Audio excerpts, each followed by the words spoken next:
हर साल जब सर्दियां आती हैं ना, तो दिल्ली की हवा में एक अजीब सा भारीपन आ जाता है। सांस लेना मुश्किल हो जाता है। तो आज हम इसी सवाल की तह तक जाएंगे कि आखिर ये स्मॉग हर सर्दी में लौटकर आता ही क्यों है।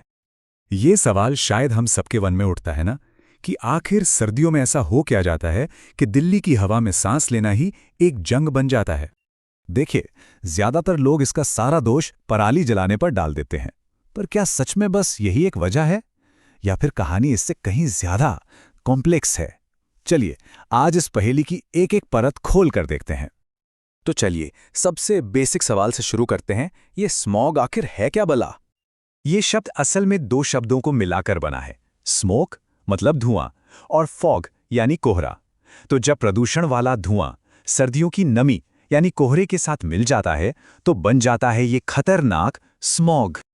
अब इसमें होता क्या है, हवा में जो नमी की छोटी छोटी बूंदें होती हैं ना, प्रदूषण के ये खतरनाक कण जैसे PM 2.5 और PM 10 उनसे जाकर चिपक जाते हैं, बिल्कुल गोंद की तरह। और इसी वजह से ये धुंध इतनी घनी हो जाती है कि विजिबिलिटी एकदम जीरो हो जाती है। ठीक है, स्मॉग समझ आ गया, पर अगला सवाल यह है कि ये प्रॉब्लम सिर्फ सर्दियों में ही इतनी भयानक क्यों हो जाती है? इसका जवाब छिपा है मौसम के विज्ञान में। और इस विज्ञान के पीछे जो सबसे बड़ा कारण है वो है एक फिनोमेनन जिसे कहते हैं टेम्परेचर इन्वर्जन। सुनने में थोड़ा टेक्निकल लग रहा है ना, पर चिंता मत कीजिए, इसे बहुत ही आसानी से समझते हैं। जरा यहाँ देखिए, आम दिनों में क्या होता है, जमीन के पास की हवा गर्म होकर ऊपर उठती है और अपने साथ सारा प्रदूषण भी उड़ा ले जाती है। आसमान साफ। लेकिन सर्दियों में, खासकर रातों में, कहानी बिल्कुल उलट जाती है। जमीन ठंडी हो जाती है, पर उसके ठीक ऊपर गर्म हवा की एक परत आकर बैठ जाती है।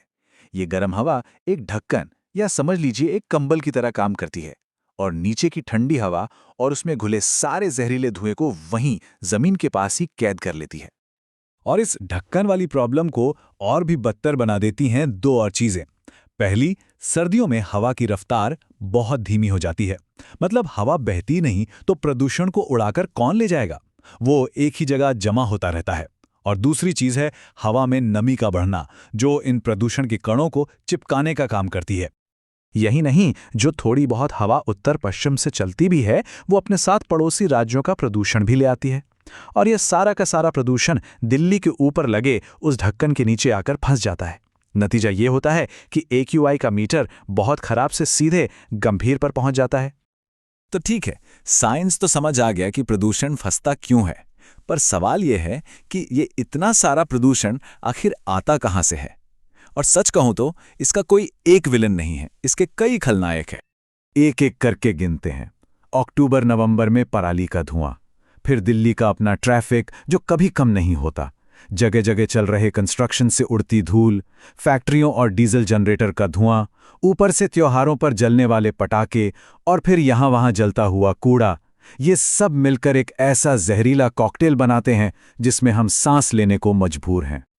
अब ये तो हुई बात पर्यावरण की, पर इसका हमारी सेहत पर, हमारे शरीर पर क्या असर होता है, ये जानना बहुत जरूरी है, क्योंकि ये सिर्फ दिखने में ही बुरा नहीं है।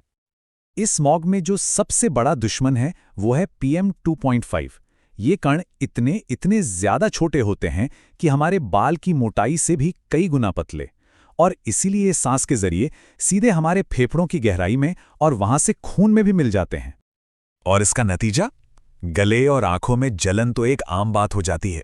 अस्थमा के मरीजों के लिए ये एक बुरे सपने जैसा है, और अगर लंबे समय तक इस हवा में रहा जाए तो दिल और फेफड़ों की जानलेवा बीमारियों का खतरा कई गुना बढ़ जाता है। खासकर बच्चों, बुजुर्गों और गर्भवती महिलाओं के लिए ये सबसे ज्यादा खतरनाक है। इतनी सारी बातें सुनकर निराशा हो सकती है, पर सवाल ये है कि क्या हम कुछ कर सकते हैं? क्या इस स्थिति को बदला जा सकता है? जवाब है हाँ, बिल्कुल। और समाधान की चाबी हमारे ही हाथों में है।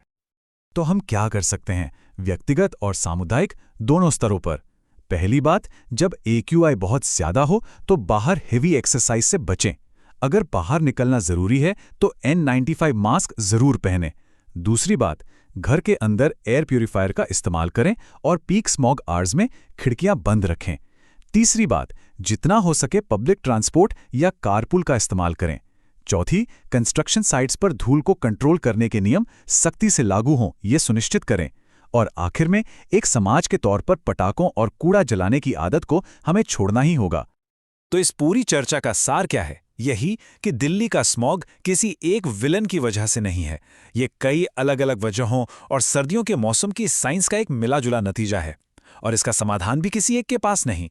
अगर हम सब मिलकर अपनी अपनी जिम्मेदारी निभाएं, तभी इस हवा को दोबारा साफ किया जा सकता है।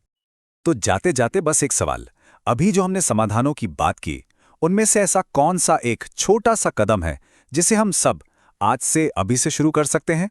इस पर सोचने की जरूरत है।